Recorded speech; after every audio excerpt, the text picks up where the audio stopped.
یہ جو زومبیز ہے، زومبیز کی آرمی جو ہے پورے پاکستان میں اور یورپ میں اور امریکہ میں اوورسیز میں پھیلی ہوئی ہے، تو اس کے لاکھوں ویورز جو ہیں وہ اس قسم کی باتوں پر فوراً اعتبار کرتے ہیں اور اس کے مطابق پھر جشن بھی مناتے ہیں، اور پتہ نہیں کہاں کہاں اس خوشی میں کیک بھی کاٹے گئے ہوں گے۔ کوئی نامزدگی سرے سے ہوئی نہیں۔ نامزدگی کا مطلب ہی یہ ہے کہ نوبل انعام کمیٹی والوں کو جو بھی فنکشن ہے، ان کو پروسیجر ہے، ان کی ایک سٹرکچر ہے، اس کے اندر یہ نامزدگیاں جمع ہوتی ہیں، اور پھر نامزدگیوں کی جمع ہونے کے بعد پھر ایک کمیٹی ان کی سارٹنگ کرتی ہے، پھر اس پر جو بھی پروسیس ہوتا ہوگا اس کے بعد ان کو شارٹ لسٹ کرتی ہے، اور پھر ان میں سے کچھ نامزدگیاں منظور ہوتی ہیں۔ یہ تو ایک تھرڈ پارٹی ہے جس کا نوبل کمیٹی سے کوئی تعلق ہی نہیں ہے، بالکل جس طرح پاکستان کی آواز خلق پارٹی یا خادم خلق پارٹی یا ورکر پارٹی وہی گامے کباڑیے کو نام اپنے نوبل انعام دینے کا مطالبہ کر دے، تو ہم اس بات پر ایک موٹی سی سرخی اخبار میں لگی ہوئی دیکھیں، چھپی ہوئی دیکھیں کہ گامے کباڑیے کو نوبل انعام کے لیے نامزد کر دیا گیا، تو یہ صحافت کے ساتھ بھی مذاق ہوگا اور قارئین کے ساتھ بھی مذاق ہوگا اور خود گامے کباڑیے کے ساتھ بھی مذاق ہوگا۔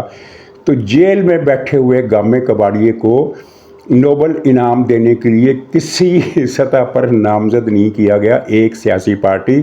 جس کو ناروے کے عوام بھی نہیں جانتے، اس نے یہ مطالبہ کیا ہے، اور یہ مطالبہ ورلڈ میڈیا میں تو خیر اس نے کیا آنا تھا، لیکن پاکستان کے میڈیا میں پی ٹی آئی کے توسط سے یہ خبر آئی ہے۔ اور کہانی اس کی بڑی مختصر ہے۔ جو پی ٹی آئی نے لابینگ پر اربوں روپے خرچ کیے ہیں پچھلے دنوں میں امریکہ میں اور یورپ میں، اسی خرچے کے تحت اس پارٹی کو اپروچ کیا گیا۔ ایک گمنام ظاہر کسی بڑی پارٹی کو اپروچ کرتے تو وہ انکار کر دیتی، کسی بھی اہم پارٹی کو وہ اپروچ کرتے تو انکار کر دیتی۔ یہ چھوٹی سی پارٹی جس کا وجود ہی نہ ہونے کے برابر ہے، تو اس کے ساتھ لوگوں نے رابطہ کیا اور ان کو جتنی رقم پر معاملہ طے ہو گیا، اور اس کے بعد انہوں نے یہ خبر چلا دی، اور خبر ناروے میں تو نہیں چھپی لیکن پاکستان کے میڈیا پر 2 روز سے کافی ہول مچا ہوا ہے۔ تو اس سے یعنی پھر اس بات کی تصدیق ہوتی ہے کہ پی ٹی آئی کے جھوٹوں کی فوج جھوٹ بولتے ہوئے ذرا بھی نہیں شرماتی، اور اپنے ہی گھڑے ہوئے جھوٹ کو ایک سچی خبر بنا کر۔ اس کی ایک اور مثال آپ نے کل دیکھی کہ ایک صاحب جن کی قاضی فائز عیسیٰ سے تھوڑی تھوڑی مشابہت تھی، وہ کہیں کسی تقریب میں دیکھے گئے تو وہ فوٹو پی ٹی آئی نے چلا دیا کہ قاضی فائز عیسیٰ نے عوام کے غم و غصے سے بچنے کے لیے اپنا حلیہ تبدیل کرا دیا، پلاسٹک سرجری بھی کرا لی، اور سر کے بال بھی چھوٹے کرا دیے، داڑھی بھی چھوٹی کرا دی، اور چہرے کی شکل بھی فیچر بھی بدل گئے۔ یعنی وہ آدمی پتہ نہیں کون ہے، شاید کل پرسوں تک اس کا پتہ چل جائے کون آدمی ہے۔ قاضی فائز عیسیٰ سے اس کی مشابہت کو 10% بھی نہیں ہے، لیکن پی ٹی آئی نے اس جھوٹ کو، اچھا پی ٹی آئی کو پتہ بھی ہے، یہ خود پتہ ہے پی ٹی آئی کو کہ یہ آدمی قاضی فائز عیسیٰ نہیں ہے، لیکن ان کے 100 کے قریب بلاگرز نے کل سے طوفان مچایا ہوا ہے۔ دیکھو قدرت کا انتقام کہ قاضی فائز عیسیٰ اب عوام میں نہیں آ سکتا، تو عوام میں آنے کے لیے اس نے اپنی شکل ہی چینج کرا لی ہے، اور تاکہ لوگ اس کو پہچان نہ سکیں۔ تو یہ اس پارٹی کی حالت ہے، اور میں نے پہلے بھی یہ کہا تھا کہ پی ٹی آئی کوئی بھی خبر دے تو یقین کر لینا چاہیے کہ وہ جھوٹ بول رہی ہے۔ اب جیسے کل اختر مینگل کے جلوس پر شیلنگ بھی ہوئی اور لاٹھی چارج بھی ہوا، لیکن فائرنگ نہیں ہوئی۔ پی ٹی آئی کے لوگوں نے کل سارا دن غل مچایا کہ اختر مینگل کے جلوس پر فائرنگ ہوئی ہے، اس فائرنگ سے کتنے لوگ زخمی ہوئے، کیا کوئی شہید ہوا؟ فائرنگ نہیں ہوئی۔ تو خیر ہم اگلے موضوع کی طرف بڑھتے ہیں، اختر مینگل والے ایشو کو۔ وہ جو عمران خان کی جیل میں بیٹھے جو فتح ہے اس کا حوال مختصر سا بعد میں بتاؤں گا۔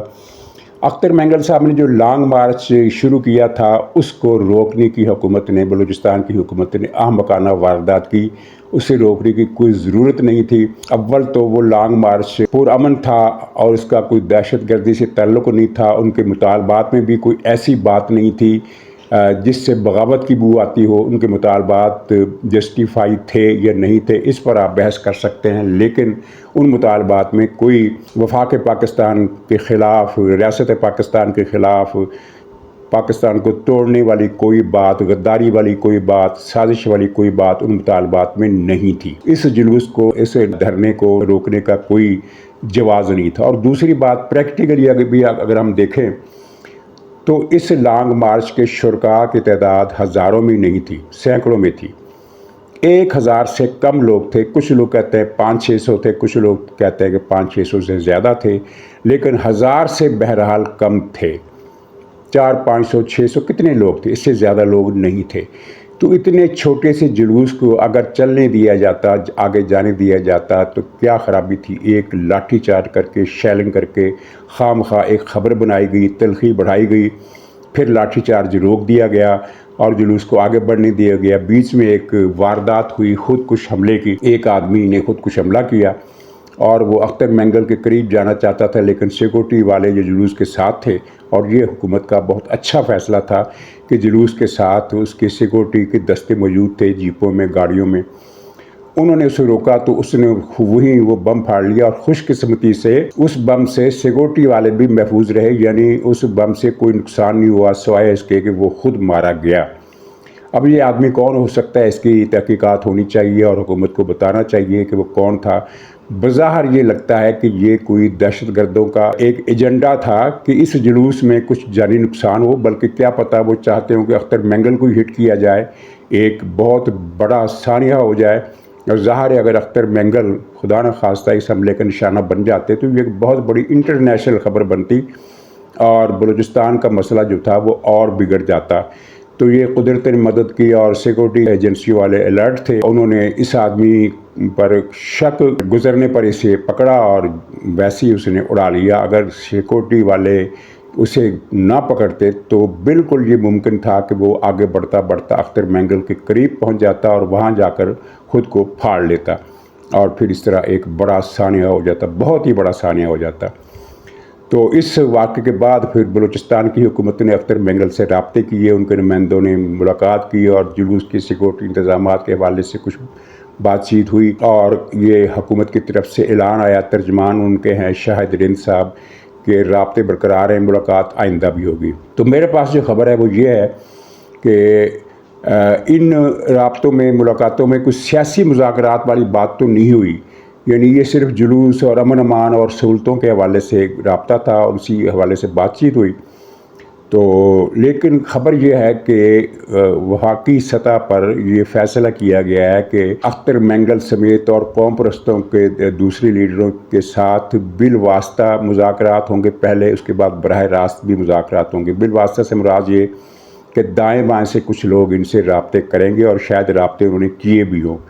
اور یہ بہت اچھی بات ہے۔ کچھ لوگ یہ پروپیگنڈا کر رہے ہیں کہ اختر مینگل کا جلوس ناکام ہوا، اس کا مطلب ہے کہ ان کو عوام کی حمایت حاصل نہیں، تو ظاہر ہے اس سے اتفاق نہیں کیا جا سکتا، اس لیے کہ بلوچستان میں اس وقت خوف کا راج ہے، بہت زیادہ خوف ہے، چاہے وہ بلوچ عوام ہوں، چاہے وہ علیحدگی پسندوں کے حامی ہوں، چاہے وہ علیحدگی پسندوں کے مخالف ہوں، ہر آدمی اپنی اپنی جگہ ڈرا ہوا ہے، کیونکہ ہر روز کہیں نہ کہیں، بلکہ ایک دن میں 2 3 واقعات بھی ہو جاتے ہیں، اور یہ جیسا کہ میں نے کہا تھا کہ ان کی بہت بڑے پیمانے پر دہشت گردی کرنے کی صلاحیتیں تو وفاقی اداروں نے، فوج نے محدود کر دی ہیں۔ اب پہلے جیسے یہ بڑے واقعات نہیں کر سکتے، لیکن چھوٹے موٹے واقعات، چھوٹے موٹے سے مراد یہ ہے کہ جس طرح کے ہو رہے تھے اس طرح کے نہیں۔ 4 آدمی اگر شہید ہوتے ہیں تو یہ بہت بڑا المیہ ہے، لیکن ان کی دوسری وارداتوں کے حساب سے دیکھا جائے تو ظاہر ہے یہ ایک چھوٹی واردات ہے، ہم ایک صحافتی زبان میں بات کر رہے ہیں، ورنہ تو ایک آدمی کی شہادت بھی ایک بڑا المیہ ہے اس خاندان کے لیے، تو دنیا کی سب سے بڑی خبر ہی یہی ہے۔ تو خیر، یہ ان کی جس طرح دہشت گردی کی صلاحیتوں پر کاری ضرب لگائی گئی ہے اور لگائی جا رہی ہے، اور اس کے ساتھ ساتھ یہ دوسرے ٹریک پر اگر امن پسند، آئین پسند، وفاق پاکستان سے محبت اور وفاداری ظاہر کرنے والے بلوچ عناصر سے، چاہے وہ قوم پرستی کیوں نہ ہو، ان سے مذاکرات کر کے کچھ بلوچ عوام کو ریلیف دیا جا سکے اور لاپتہ کرنے کی وارداتوں میں کوئی کمی لائی جا سکے۔ ہمارے بعض احباب حب الوطنی کے جوش میں انکار کر دیتے ہیں اور کہتے ہیں کہ بلوچستان میں کوئی شخص لاپتہ ہوا ہی نہیں، اور فلاں جس کی کہا جا رہا تھا کہ یہ لاپتہ ہو گیا، جس کو لاپتہ کر دیا گیا ہے، وہ تو ایران میں دیکھا گیا ہے، وہ تو افغانستان میں دیکھا گیا ہے۔ تو یہ طرز فکر صحیح نہیں ہے، یہ باتیں صحیح ہیں کہ لاپتہ افراد کی جو لسٹ دکھائی جاتی ہے اتنے لوگ لاپتہ نہیں ہیں، ان میں فراڈ بھی شامل ہے، ان میں وہ لوگ بھی شامل ہیں جو دہشت گردی کی سرگرمیوں میں ملوث ہیں اور غائب ہیں، یا ایران میں ٹریننگ لے رہے ہیں یا انڈیا میں ٹریننگ لے رہے ہیں یا افغانستان میں ٹریننگ لے رہے ہیں، ان کو بھی لاپتہ دکھا دیا جاتا ہے۔ یہ بات اپنی جگہ درست ہے، لیکن اس کا یہ مطلب نہیں ہے کہ لاپتہ لوگوں کو لاپتہ نہیں کیا جا رہا، لوگ لاپتہ ہو رہے ہیں۔ تو اس معاملے پر کچھ نہ کچھ، کل الطاف حسن قریشی صاحب کا ایک بہت اچھا مضمون تھا روزنامہ جنگ میں، تو اس میں انہوں نے اس طرح کی بات کی کہ اگر امن پسندوں سے مذاکرات کیے جائیں تو یہ اللہ والے اور شیر ہو جاتے ہیں، یعنی یہ بھی ایک مسئلہ ہے۔ تو یعنی کیونکہ مذاکرات اس مرحلے پر اگر قوم پرستوں سے کیے جاتے ہیں تو ایک تاثر تو ابھرتا ہے کہ ریاست کمزور پڑ گئی ہے دہشت گردوں کے سامنے، یہ تاثر نہیں ہونا چاہیے۔ چنانچہ مذاکرات بھی اگر حکمت کے ساتھ کیے جائیں، یعنی جیسا کہ میں سن رہا ہوں کہ پہلے بالواسطہ مذاکرات ہوں گے، تو یہ ایک اچھی حکمت عملی ہو سکتی ہے اور بلوچوں کے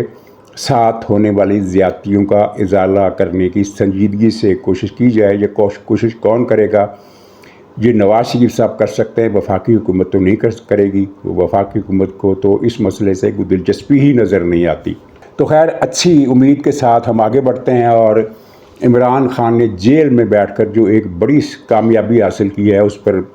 پی ٹی آئی والوں کو مبارکباد کے ساتھ میں وہ کامیابی پیش کرتا ہوں۔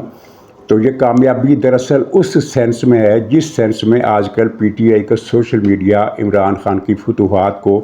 بیان کرتا ہے، تو اسی پیرائے میں میں یہ کہہ رہا ہوں کہ بہت بڑی کامیابی ملی ہے، اور کامیابی یہ ملی ہے کہ رپورٹوں کے مطابق عمران خان نے حکومت سے مطالبہ کیا تھا کہ مجھے عید پر 8 جوڑے چاہیے۔ اب پتہ نہیں یہ 8 جوڑے اس نے کیا کرنے تھے۔ عید کے 3 دنوں میں ہر روز 2 جوڑوں کے حساب سے اگر کوئی آدمی عید کرے، یعنی صبح 1 جوڑا پہنے، دوپہر شام کو دوسرا، تو عید کے 3 دنوں کے لیے 6 جوڑے کافی ہوتے ہیں، تو اس کو 8 جوڑے کس لیے چاہیے تھے؟ تو حکومت نے 4 جوڑے فراہم کرنے کا فیصلہ کیا، عید کے 4 جوڑے۔ پاکستان کی کسی بھی جیل میں، کسی بھی دور میں، کسی بھی قیدی کو آج تک اتنا بڑا انعام نہیں ملا، اتنی بڑی کامیابی حاصل نہیں ہوئی۔ عید پر 1 ہی جوڑا ملتا ہے، لیکن عمران خان کو 4 جوڑے ملے۔ یہ بہت بڑی کامیابی ہے، اور اگر 8 جوڑوں کی فرمائش والی خبر درست ہے، جو کہ درست لگتی ہے، تو پھر ہم یہ کہہ سکتے ہیں کہ 50% کامیابی ملی ہے۔ تو موجودہ حالات میں 50% کامیابی بھی بہت بڑی کامیابی ہے۔ تو ہم کہہ سکتے ہیں کہ جناب نظام گھٹنوں پر آ گیا، حکومت جھک گئی، حکومت ٹوٹ گئی، عمران خان کی فرمائش یا عمران خان کا مطالبہ ماننے پر مجبور ہو گئی، چاہے 50% ہی مانا، لیکن یہ اس سے ثابت ہو گیا کہ حکومت کے اعصاب ٹوٹ رہے ہیں، حکومت اس جنگ میں ہار رہی ہے اور عمران خان اس جنگ میں جیت رہا ہے۔ ناظرین اجازت دیجیے، انشاءاللہ اگلے بلاگ میں پھر ملاقات ہوگی، تب تک کے لیے خدا حافظ۔